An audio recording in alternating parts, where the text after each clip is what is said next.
Hello, and welcome to episode 2 of From the Booth, the Arizona Talking Book Library podcast. I'm Cassidy, and I'm here with my co-host Sara. Hello.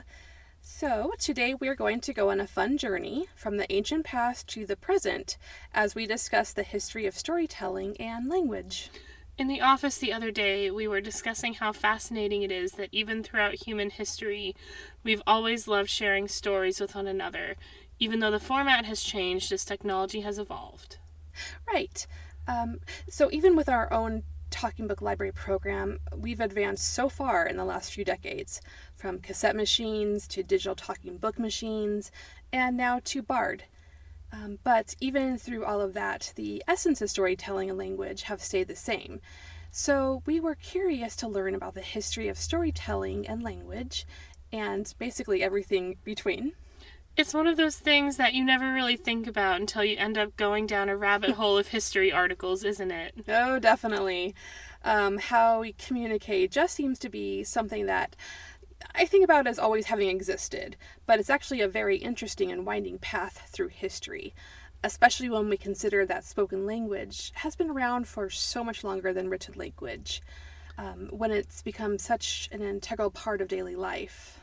Yeah, most of us may have heard that the first written language, cuneiform, was developed in Mesopotamia around 3200 BCE, which is pretty recent in the long reaches of history. But around this time, the previous system of using tokens to represent units of goods began to transition to the use of clay tablets as the medium for writing.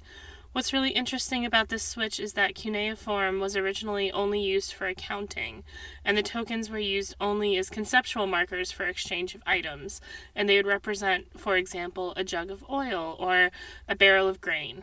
The full cuneiform script that featured symbols that expressed the sounds of spoken language didn't start appearing until around 200 years later, and the creation of the first alphabet was more than 1,000 years after that, around 1500 BCE.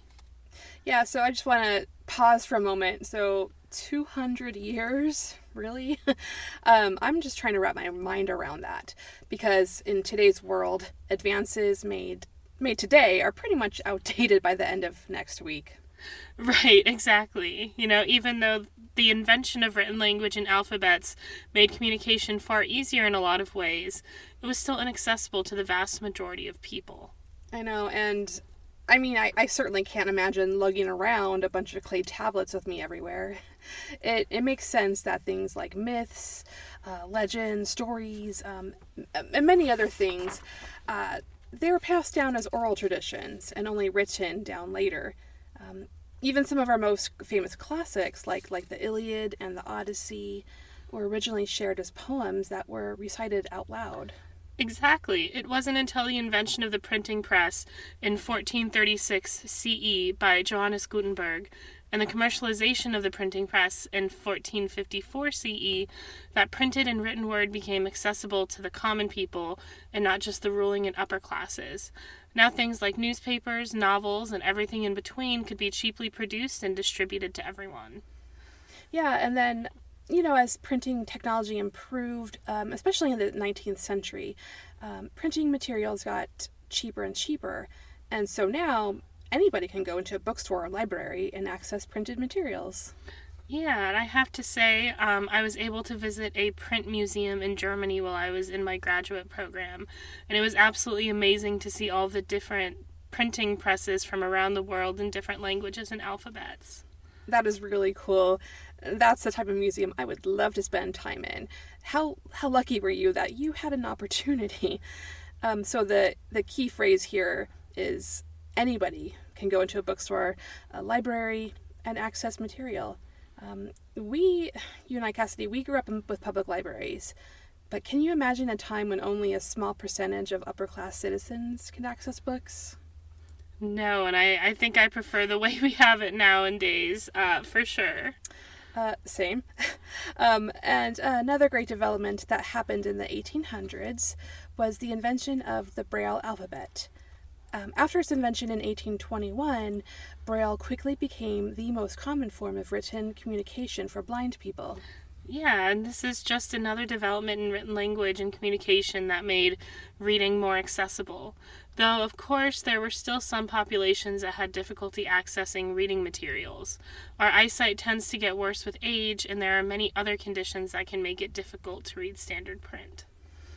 So that's especially true after so many people were injured fighting in World War I. There were many people that were living with low vision or blindness that because they weren't born blind, they never learned to read Braille. Right, and this large population that now, previously had access to print but suddenly, were unable to access it, drove the need to find another method to provide written materials.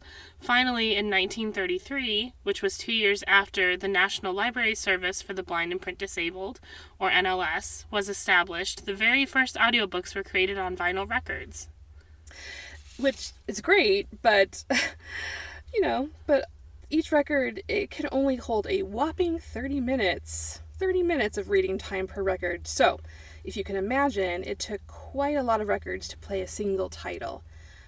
I read in The Untold Story of the Talking Book, which we had referenced in our last episode, episode 1, that the average novel took up about 20 records. The author, Matthew Rubery, gave this great example of War and Peace. Now, this book needed 118 records to fit the entire book.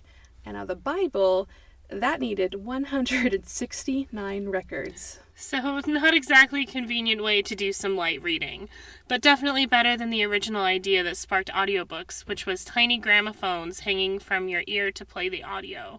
I'm definitely glad we went the vinyl record route, even if it was a bit unwieldy at first. Which I just love that little tidbit of history about the tiny gramophones hanging from your ear. I don't know why, I just visualize that. It makes me think of like a very, very early prototype for the Walkman. But it was the necessary first invention that really sparked audiobooks as a viable option for reading. As technology improved, audiobooks changed from records to cassettes to CDs and now to digital. And as time has gone on, they've become more popular and an important part of the publishing industry. And it's so interesting to see that with audiobooks, we've returned to our ancient roots in a way. Mm-hmm. Just like thousands of years ago, before written language was invented, audiobooks provide a way to speak stories aloud, and we get to listen to them. Mm-hmm. But I'm excited to see what the future of audiobooks has in store for us. And speaking of the future, since it's a brand new year, yeah. Sarah, do you have any reading goals for 2025? Of course I do. So, honestly, primarily just reading more. I would love to double the number of books I complete in 2024, which isn't saying much because my total last year was 45. 45 finished, I should say. So this year, I ideally would like, at the end of 2025, to have a total that at least hits the triple-digit mark. But I also want to be more mindful of what I'm reading. So books that help me become a better citizen of the world. Topics like sustainability, current events, minority voices, other cultures, that sort of thing. But don't get me wrong, I'll be reading some fun stuff to go along with that as well. That's awesome. I think this year I'm going to try to make it up to 40 books. My goal last year was 30 and I made it to 29, so almost made it. Close enough to count, I think. And I also want to listen to more audiobooks. And the first book I'm starting with on my list is All Systems Red, which is the first book in the Murderbot Diaries series by Martha Wells. Okay, I love that you brought this up because it just so happens that All Systems Red, that was one of the many books I started but never finished in 2024. And I guess now it'll have to go on my 2025 TBR. Well, I'm sure both of us and any of our patrons who are also setting reading goals for the year will be able to meet them. We got this. We do. And we hope you've enjoyed this little foray into the history of storytelling and how stories have been passed down through our history. That is all for now. Thank you all for tuning in. Goodbye. Until the next episode. Bye-bye.